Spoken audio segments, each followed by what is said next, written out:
এই পৃথিবীতে যত মানুষ আছে এরা সবাই একা একা একজন একজন করে আল্লাহর কাছে হিসাব দিবে। একসাথে 10 জনের হিসাব দিবে না।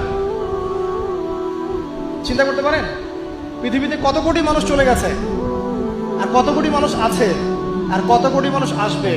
সবার হিসেব হবে একা একা একজন একজন করে। এবং তাদের মাঝখানে কোনো দোভাষীও থাকবে না।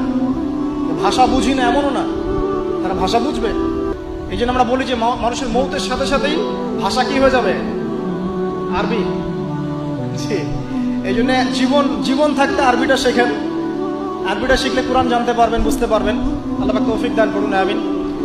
তো দেখুন, প্রথমে ব্যক্তির কথা বলা হচ্ছে, সবকিছু বাদ দেন।